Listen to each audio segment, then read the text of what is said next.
ialah para sesepuh, bini sepuh, para alim ulama, para mursyid, para masyayikh yang telah diangkat oleh Allah Subhanahu wa Ta'ala menjadi pewaris para nabi. Dan yang saya hormati, yang saya banggakan, bapak-bapak dari Forkominda Provinsi, Forkominda Kabupaten, tidak lain beliau itu yang saya banggakan, Bapak Gubernur Jambi Al-Haris, Bapak Danrem, Bapak Kapolda atau yang mewakilinya, Bapak Dandim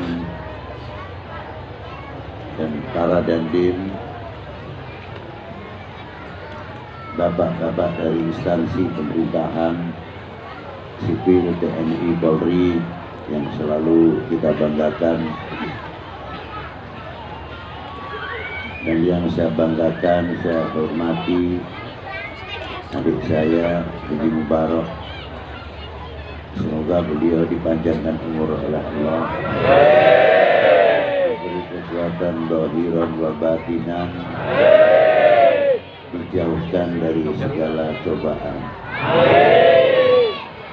berkahlah rezekinya dan umurnya, serta putra putrinya, dan kita menjadi hamba Allah yang saleh.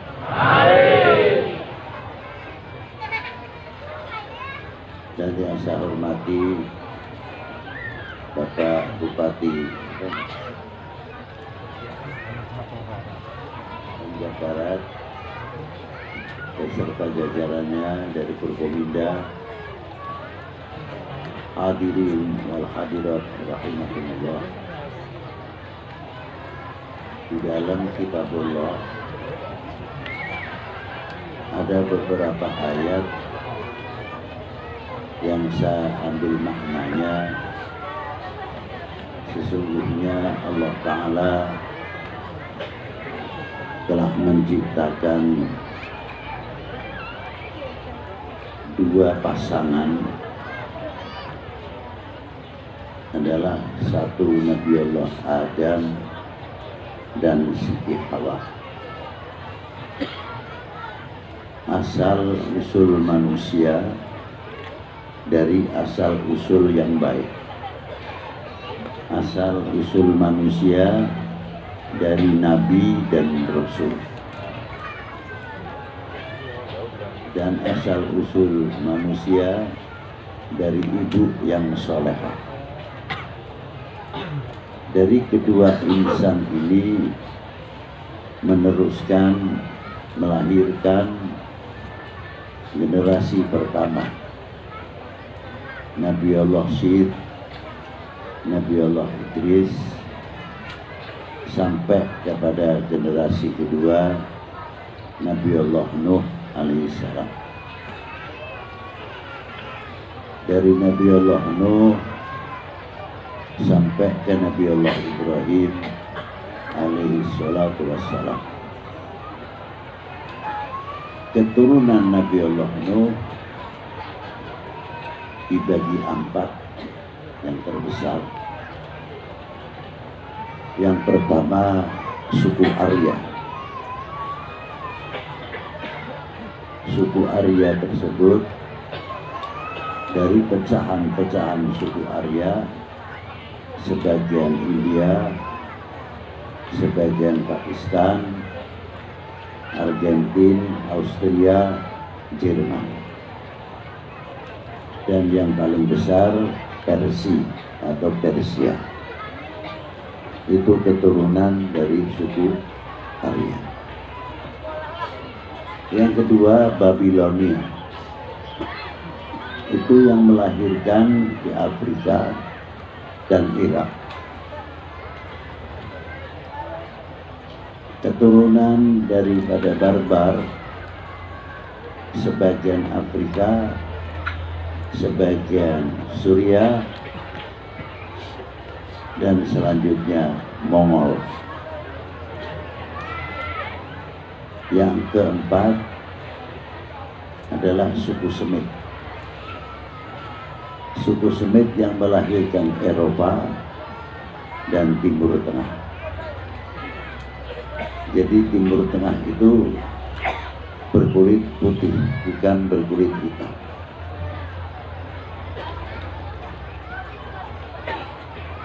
Maka Allah Ta'ala berfirman, sesungguhnya aku menciptakan suku bangsa ini untuk lita'arafu, untuk saling mengenal. Tapi mengenal yang mempunyai dasar, didasari inna akramakum indallahi atqakum. Siapapun tidak berani mengaku saya yang paling takwa. Tapi kalau kata sepakat, insya Allah tidak ada yang menolak. Siapa yang paling atqa? Atqakum pasti baginda Nabi Shallallahu Alaihi Wasallam. Jadi makna inna akramakum indallahi atqakum berarti Sayyidina Muhammad Sallallahu Alaihi Wasallam. Itulah. Dan satu ayat lagi yang tegas, pakainya kalimat mufrad, di antaranya apa? Qul in kuntum tuhibbunallah fattabi'uni. Bila kalian mencintai aku, artinya Allah Ta'ala memberikan mandat sepenuhnya untuk bisa mengikuti perintah Allah, qul in kuntum tuhibbunallah. Maka Rasulullah diberi perintah langsung oleh Allah Ta'ala untuk menegaskan perintahnya, fattabi'uni, ikutilah aku. Artinya baginda Nabi besar Sayyidina Muhammad Sallallahu Alaihi Wasallam. Ini mandat yang luar biasa. Tidak menggunakan lafal jamak, tapi mufrad. Untuk pembekalan apa? Untuk pembekalan secara ilmiah dalam lita'arafu, untuk saling mengenal. Apakah yang mengenal itu warna kulit berwarna? Tidak.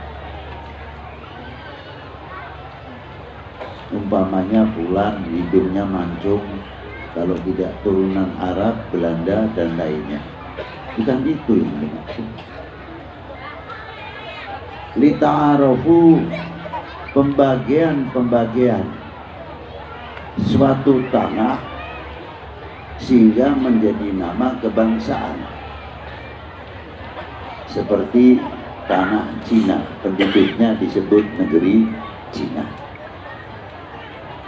Tanah Arab, penduduknya disebut orang Arab.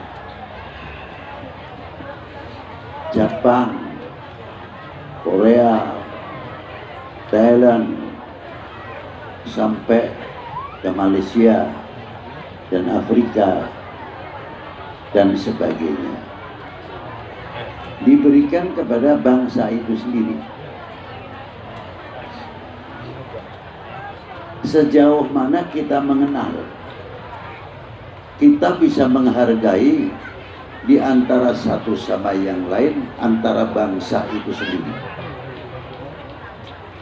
Kalau kita mengenal dengan arti yang sebenarnya mengenal, tidak mungkin akan terjadi intervensi di antara anak bangsa itu sendiri. Karena mengenal hak-haknya masing-masing, saling menghormati, kelebihan apa yang dimiliki bangsa lain, kekurangan apa yang dimiliki bangsa lain, kita pun sama akan saling menutup segala kekurangan di antara satu sama yang lain. Itu lita'arafu. Tanah kita itu tanah agraris dan maritim. Dalam dunia pertanian, apa kekurangan apa yang ada di dalam negeri kita ini? Kekurangan pasti ada, kita mengambil luar negeri. Begitu juga tentang dunia perminyakan. Walaupun kita mempunyai ladang dalam dunia perminyakan, pasti kekurangan pasti ada. Kita pun tidak terlepas mengambil dari Timur Tengah. Saling lita'arafu, untuk saling mengenal, membuahkan yang luar biasa. Ma'asyiral muslimina rahimakumullah. Kalau kita sudah mengenal hak-haknya bangsa yang ada di dunia ini, pasti kita akan saling menghormati. Nah, kita tanya, kita ini, kami ini bangsa Indonesia. Lemah kalau mengucapkan Indonesia. Bangsa Indonesia. Gitu dong. Iya. Kalau menyebutkan nama bangsanya penuh wibawa.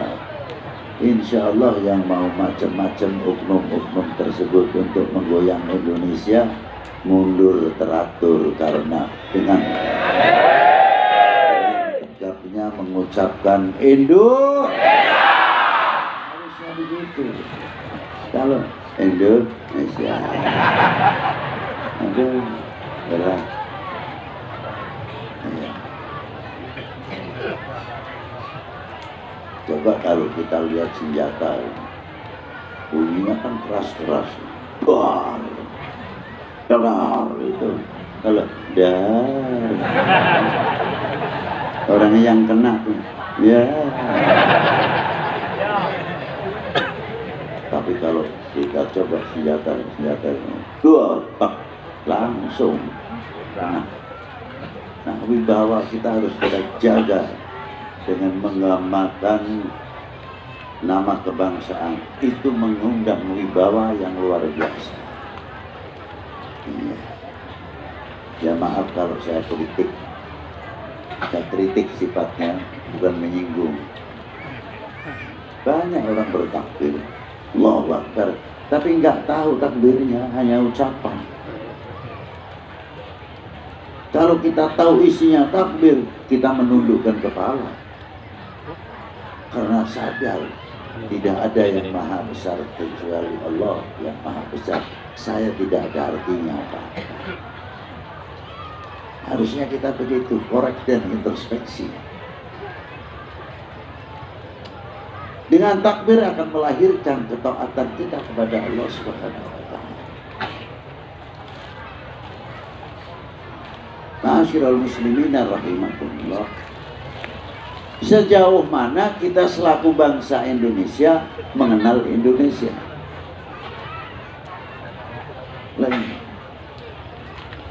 Banyak kita ngerti Indonesia. Tinggal kita tanya, sejauh mana sekali lagi kenal Indonesia? Dari Sabang sampai Merauke, betul. Itu tidak salah. Kita mempunyai tanah air, kalau orang yang mengenal, menjadi kebanggaan kita semuanya, karena syukur kepada Allah Subhanahu wa Ta'ala yang telah memberikan tanah untuk tanah air kita. Sejauh mana kita merasa menghargai, sejauh mana kita hendak-beni memiliki.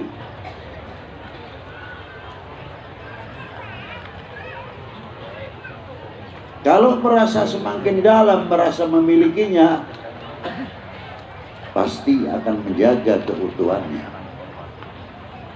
Tapi kalau melentur, kecintaannya kepada bangsa dan tanah airnya, naudzubillahi min dzalik. Mari kita belajar mengenal dulu untuk membangkitkan satu sudut ekonomi dulu. Tidak usah jauh-jauh. Ekonomi kita ingin maju, ingin tanamkan rasa memiliki yang lebih mendalam apa yang tumbuh di dalam bumi pertiwi ini. Baru ekonomi tidak lama akan tertanggulangi dengan baik. Satu contoh,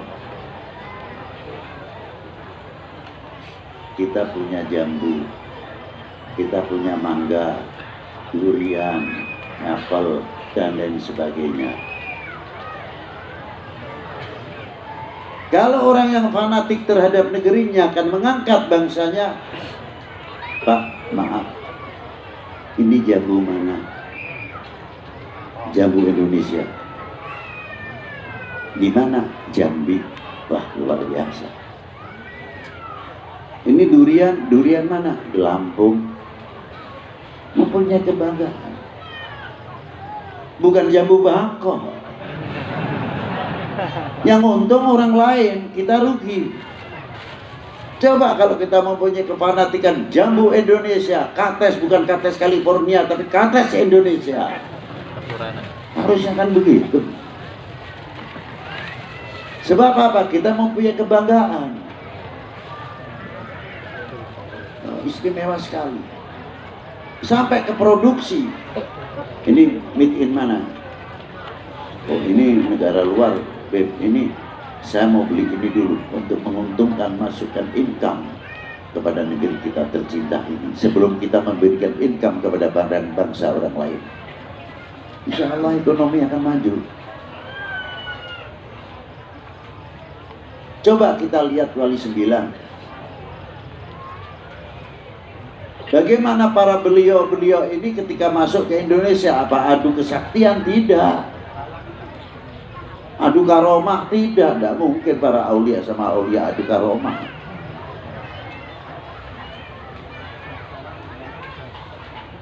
Tapi para beliau masuk ke Indonesia, orang-orang yang ahli ekonom,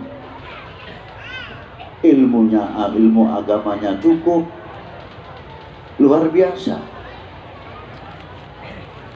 Ahli kedokteran, ahli obat-obatan, ahli pertanian, itu para Wali Sembilan.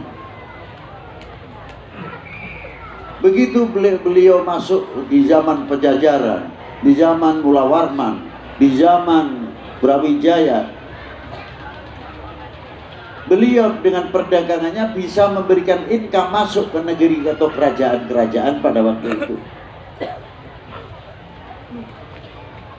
sehingga mendapatkan simpati oleh Prabu Brawijaya, Prabu Siliwangi, dan lainnya. Karena apa? Bisa memasukkan income. Fasilitas diberi luar biasa. Bahkan yang saya ajib, sangat heran sekali, Maulana Malik Ibrahim, beliau diangkat oleh Brawijaya menjadi Menteri Ekonomi dan Menteri Irigasi. Ayah Kanjeng Sunan Ampel adalah Said Ibrahim Asmarokondi, diangkat oleh Brawijaya menjadi Menteri Keuangan. Yang mengangkat siapa, yang diangkat siapa? Beda paham, beda agama. Kok bisa? Itu hebatnya. Percontohan yang sangat luar biasa sudah didahului oleh sesepuh para leluhur kita. Hebatnya. Nah itulah. Perjuangan demi perjuangan dari regenerasi anak turunnya banyak sekali di Indonesia. Para keturunan-keturunan beliau, dari perlawanan melawan Portugis sampai ke VOC, berapa tokoh ulama, berapa tokoh aulia.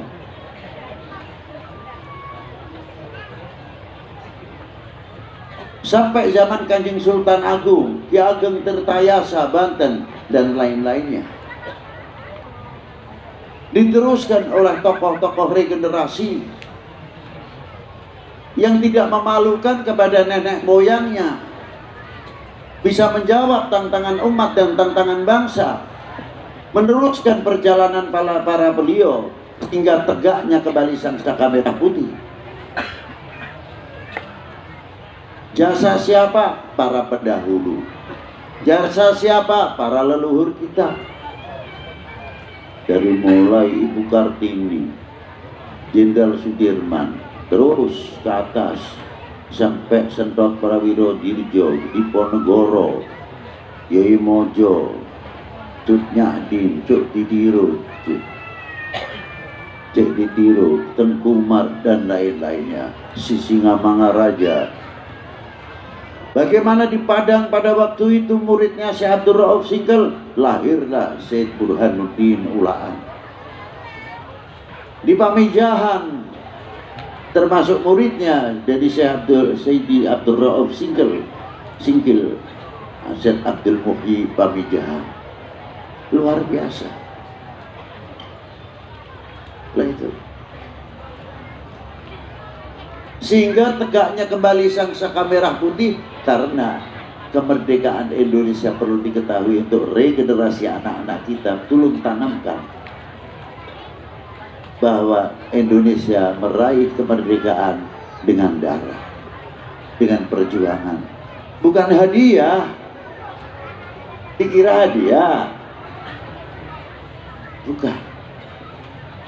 Baru naik setengah tiang saja sudah kena peluru Belanda penjajah. Bergantian sampai meraih tegak kembali. Mengapa? Ada apa di Merah Putih itu sendiri? Coba. Karena di dalam Merah Putih ada kehormatan bangsa, harga diri bangsa, jati diri bangsa, walaupun tidak satu huruf pun ada di dalam Merah Putih. Maka kita menghormati kepada Merah Putih bukan menyembah kepada Merah Putih. Jangan salah paham, antara bedakan antara menyembah dan menghormati. Jangan dioblok-oblok. Nah, itulah.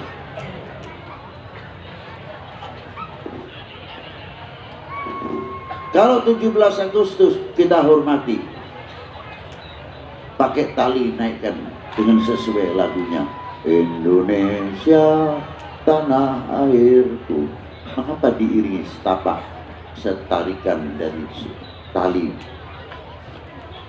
Tidak langsung tarik ser terus menunjukkan bahwa menegakkan Merah Putih itu tidak semudah.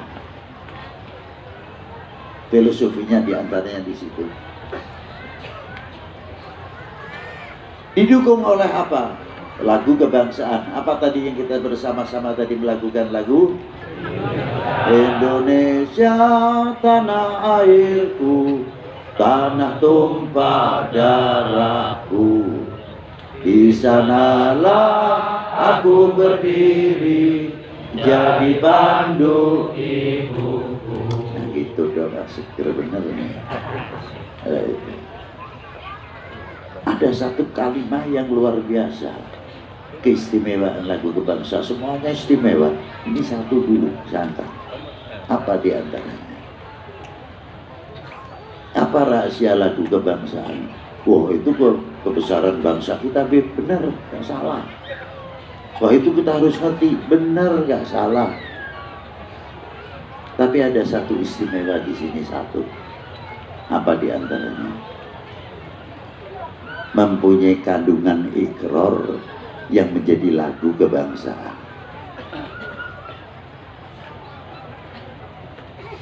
Bukan untuk seremonial saja, tapi mampu kita membawa untuk kehidupan sehari-hari dalam cinta bangsa dan tanah air, diwarnai oleh kekuatan agama masing-masing. Apa rahasianya di antara lagu itu? Ikrar. Indonesia tanah airku, tanah tumpah darahku. Apakah itu basa-basi atau dalam seremonial? Coba saya mau tanya, dalam basa-basi apa memang pengakuan? Pengakuan apa basa-basi? Benar. Berarti kita menyatakan ikrar Indonesia tanah airku bukan dalam lagu saja, tapi kehidupan. Kemanapun kita pergi, kita ke Eropa, kita makan pakai sendok garpu, tidak akan melenturkan I am Indonesia, saya adalah bangsa Indonesia. Ke Timur Tengah sama, kita pun pakai bersurban, berjubah, tetap selaku kebangsaan saya adalah bangsa Indonesia. Kemanapun pergi, membawa keindonesiaan yang sangat luar biasa. Loh, itu yang dimaksud.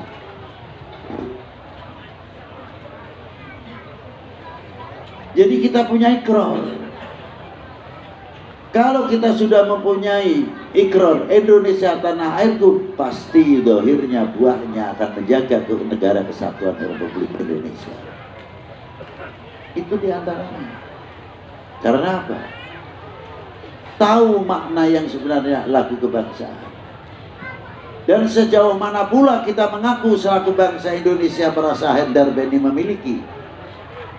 Apakah hanya terletak pada kebangsaan saya? Tidak. Sehelai rumput yang kering, sebutir pasir Indonesia, kehormatan taruhannya. Apa tidak luar biasa itu? Sekali lagi, sehelai rumput yang kering, sebutir pasir Indonesia, kehormatan taruhannya. Harusnya begitu melekat pada setiap anak bangsa di Indonesia. Tidak mudah diwarnai dengan macam-macam. Loh, itulah bangsa Indonesia, bangsa yang besar. Bukan sekarang-sekarang saja kita menyebutkan bangsa yang besar, kenyataan sejarah. Bagaimana kehidupan di waktu itu di Kalimantan. Sudah muncul kerajaan yang terkenal dengan Mula Warmannya. Di Jawa Timur, Sailendra dengan Erlangganya. Dan di Jawa Barat, dari sebelum Siliwangi sampai Siliwangi. Sampai melahirkan keturunan-keturunan yang luar biasa. Karena mungkin jarang kita memberitahukan kepada anak-anak kita. Jadi seolah-olah kita tidak punya ulama-ulama yang besar. Hanya kecil, lihat aja. Berapa tokoh-tokoh ulama-ulama yang besar di Masjidil Haram? Luar biasa, Pak. Pada tahun 900 Hijriah, Indonesia sudah melahirkan tokoh ulama yang luar biasa, tertera di dalam kitab Jami' Karamatul Aliyah. Namanya siapa? Abdullah bin Mas'ud Al-Jawi. Al-Jawi dulu sampai Sumatera, sampai Malaysia. Sudah menjadi tokoh mursyid Qadiriyah, karomahnya yang banyak, mengajar di Masjidil Haram tahun 900 Hijriah. Masa kita tidak bangga?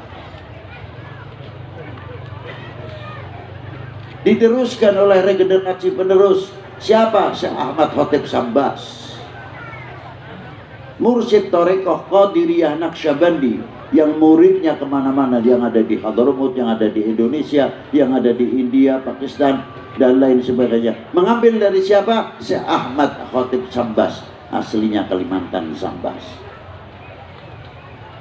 Belum tokoh-tokoh Kiai Bagir Jogja, Kiai Zainal Abidin Puduh, Kiai Muhammad Ilyas Sukaraja, Kiai Ahmad Abdul Hadi Girikusumo, dan banyak lagi, Kiai Abdullah Batangpau, Kiai Abdul Wahab Rekan di Sumatera. Belum Thariqat Samaniyah, pecahan daripada furu' min Thariqatil Qadiriyah, yang dibawa oleh siapa? Sayyidi Syekh Muhammad Arsyad, Datuk Kelampean, yang tidak kenal siapa. yang dibawa ke Kutai Lama Said Hashim bin Musayyah bin Yahya. Tarekat-tarekat ini diteruskan oleh para generasinya menjadi mursyid-mursyid yang menghias hati dari segala kekotoran-kekotoran, dihias menjadi hiasan yang sangat indah dan melekat. Apa hiasannya? La ilaha illallah. Oh, itulah. Ilmu tarekat adalah membersihkan hati supaya kita ini tidak lupa sama Allah Subhanahu wa Ta'ala. Yang tadinya dengki, takabur, hasud dan lain sebagainya, ini kotoran hati. Luar biasa.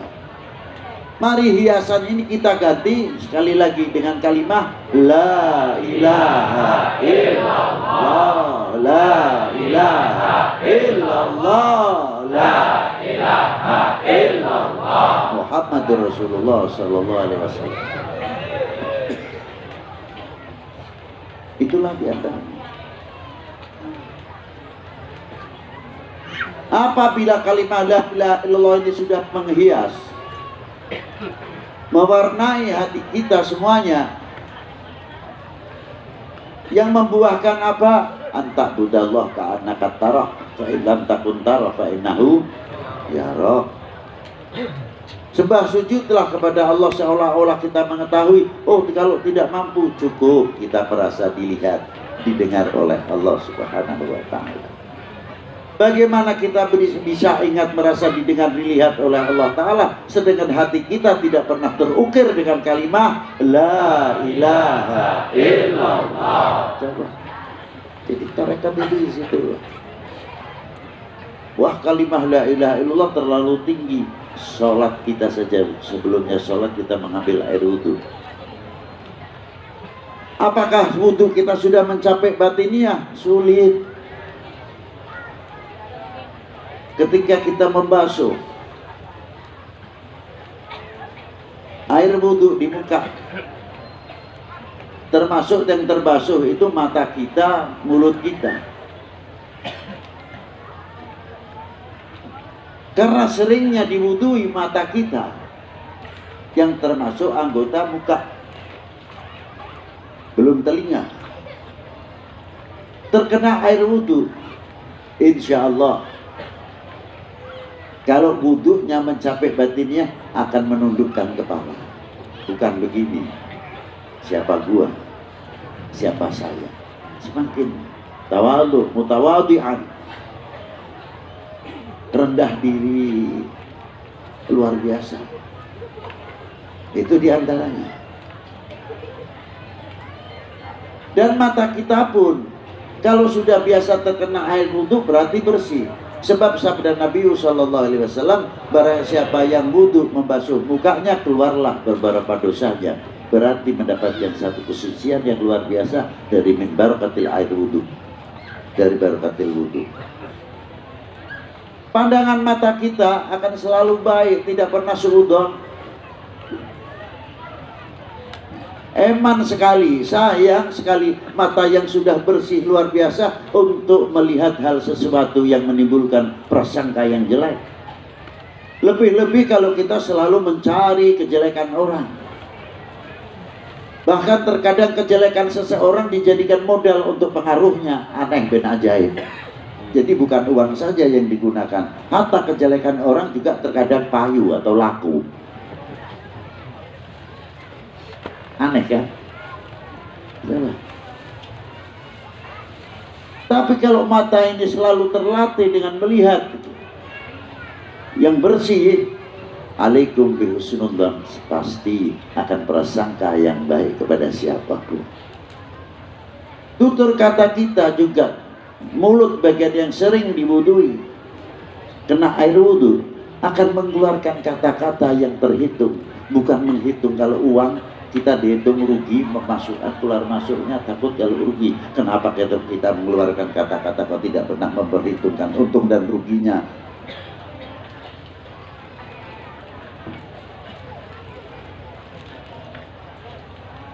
Kita akan selalu mengucapkan yang baik. Andai kata mulut ini terlatih tidak suka mengatain orang, pasti mulut ini akan terjaga dengan baik. Satu contoh yang gampang saja, anggota badan ini kalau terlatih mengikuti sunnah Nabi, pakai baju kanan dulu, lepas tangan kiri, pakai celana kaki kanan dulu, lepas kaki kiri, masuk ke kamar mandi kaki kiri dulu, nanti keluar kaki kanan, dan sebagainya. Apakah itu sunnah belaka? Tidak. Di dalamnya ternyata luar biasa. Bila mana kita dibiasakan kaki kiri kalau mau masuk kamar mandi, karena kaki kiri hubungannya paru-paru sebelah kanan, yang sebetulnya aroma-aroma yang akan menyengat nyampe ke jantung tidak bakal sampai ke jantung, sebab ditangkal oleh paru-paru sebelah kanan. Begitu kaki kanan melangkah, terhempaslah yang sebetulnya akan berusaha atau menjadi penyakit jantung. Jadi sunnah itu bukan sekadar sunnah, luar biasa. Kita makan pakai tangan kanan, mengapa? Karena di tangan kanan ini banyak enzim yang luar biasa yang hubungannya sama otak kecil dan jantung. Maka apabila kita makan pakai tangan kanan, akan memudahkan, membantu pencernaan kita. Lebih-lebih kalau habis makan tidak minum, tidak akan memanjakan enzim kita, biar pankreas kita mau bekerja. Kalau diberi kesempatan pankreas kita atau ginjal kita semuanya, jauhlah dari diabetes, jauhlah dari macam-macam. Itulah, ini rahasia tangan kanan. Maka cebok dan sebagainya pakai tangan kiri, tidak sama kandungannya dengan tangan sifatnya. Itu baru wudhu. Bagaimana dengan kalimah la ilaha illallah?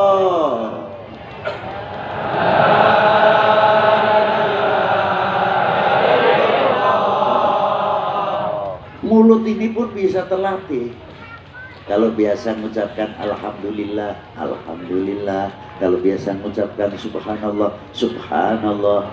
Yang biasa kata-kata yang baik, jatuh pun atau kesandung batu, padahal sakit. Biasa mengucapkannya subhanallah, akan mengucapkan subhanallah. Apa kebiasaannya refleks luar biasa. Tapi kalau kebiasaannya kaki empat yang dikeluarkan, ya kaki empat bulalah lah yang keluar. Bagaimana kebiasaannya? Apakah kita tidak mengkhawatirkan apabila merasakan sakitnya, pedihnya ketika sakaratul maut, lalu kita lupa yang keluar dari mulut kita kaki empat? Naudzubillah min dzalik. Maka di sini perlunya kepentingan tarekoh untuk selalu mengingatkan kita min ahli la ilaha illallah.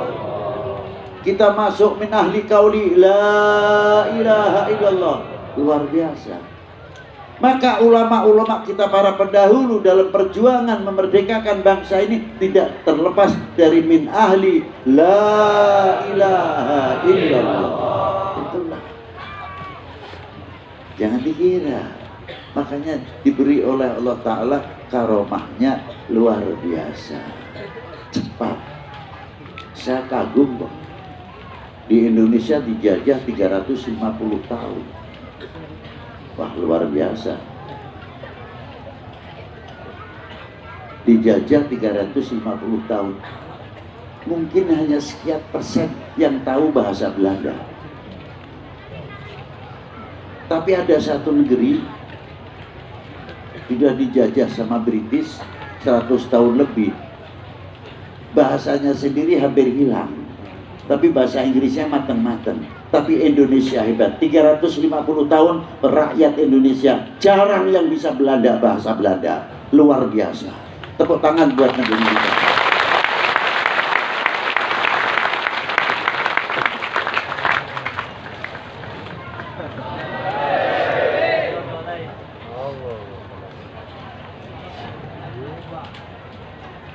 Itulah kehebatan bangsa kita. Coba. Dan bagaimana para aulia-aulia itu dulu? Ya kita masih mau berbicara ini, mungkin di sini juga ada, tapi saya tidak tahu.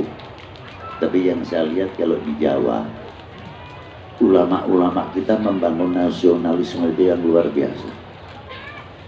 Apa di antaranya?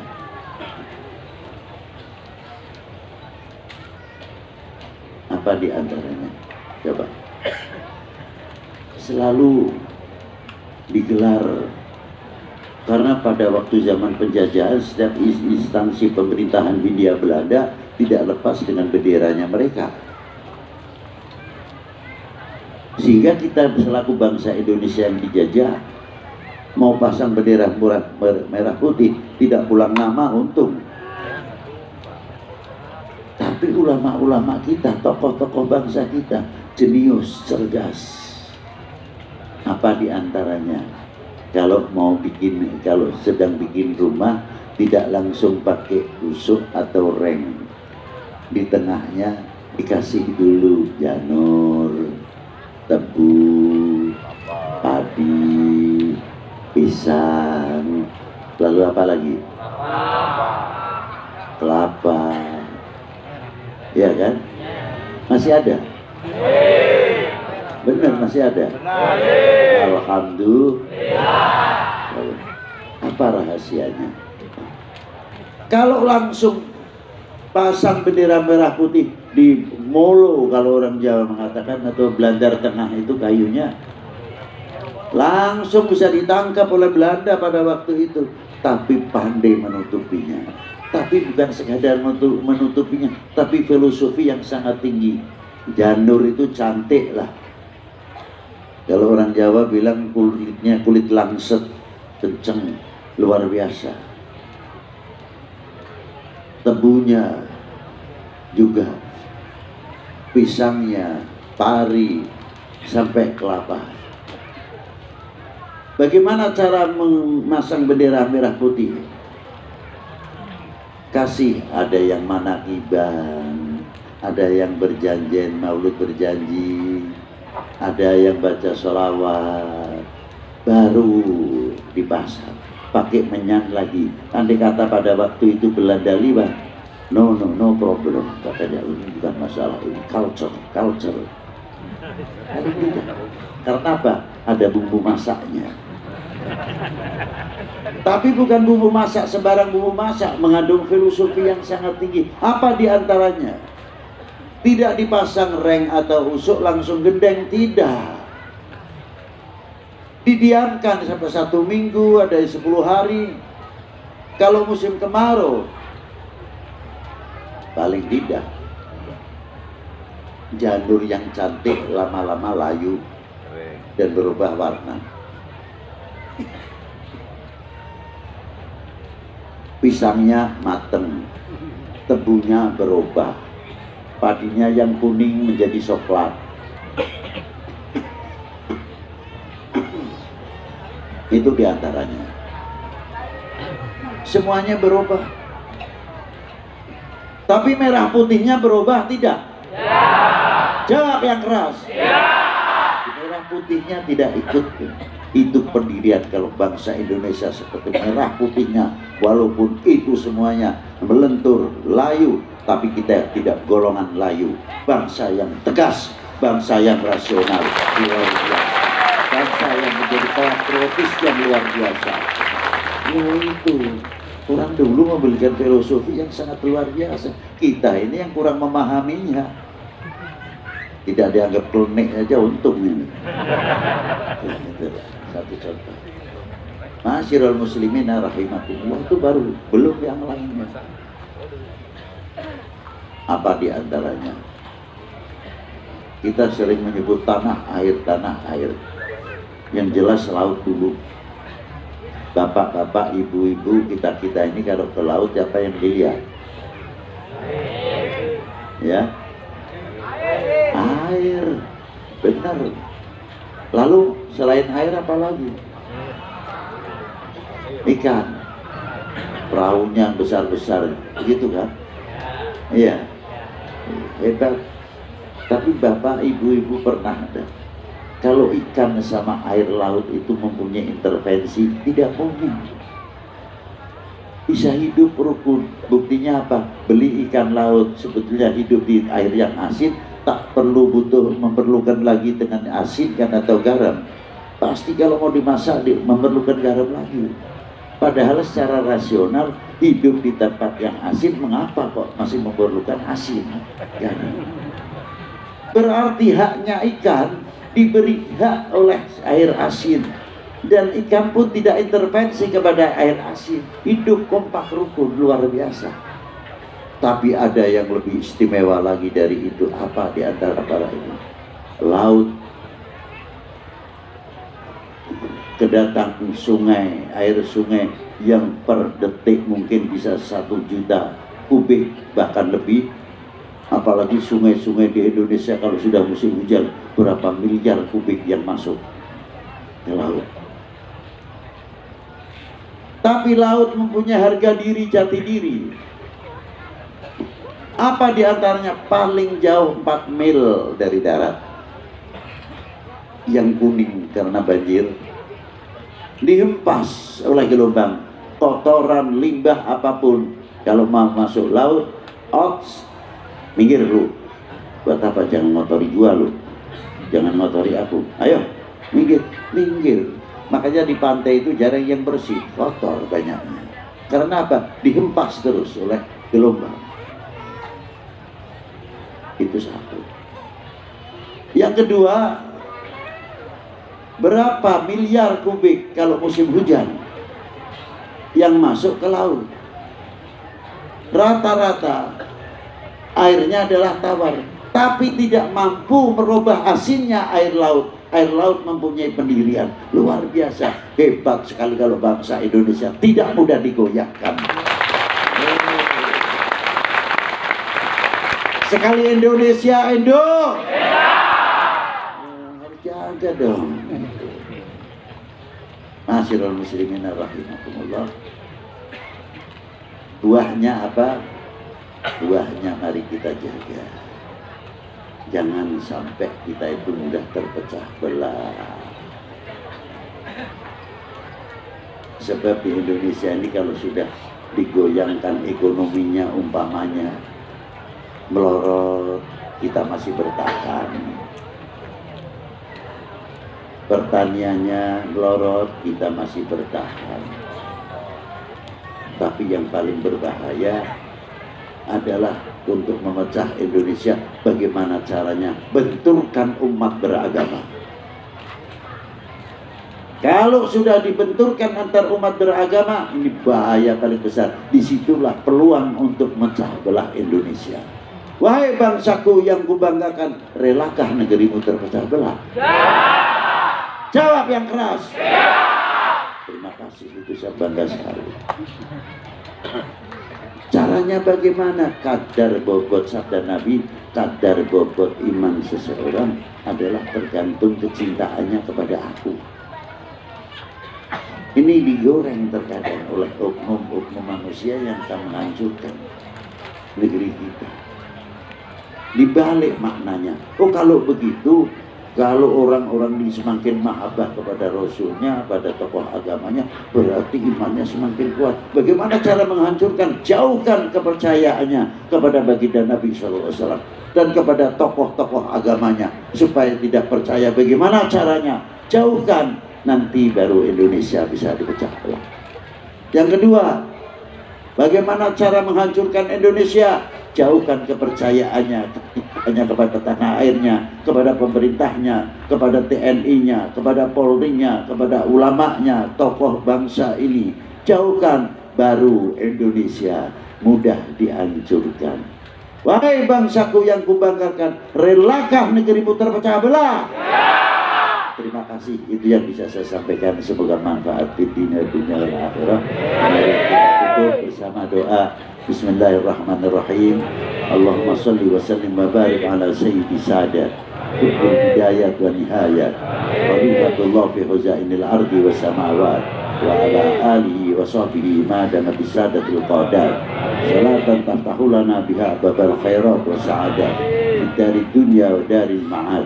Wa barik lana fi umurina wa rizqina wa auladina wa aqwalina wal mu'minin wal mu'minat wal muslimin wal muslimat innama kanu fi jamil jihad wal bilad wa tunjina biha wa iyyahum min jami'il ahwal wal afat wa min syarril hayat wa syarril mamat ya waliyal hasanat wa qadiyal hajat. Subhana rabbika rabbil izzati amma yasifun wa salamun alal mursalin walhamdulillahi rabbil alamin. Wal afu minkum. Wassalamualaikum warahmatullahi wabarakatuh.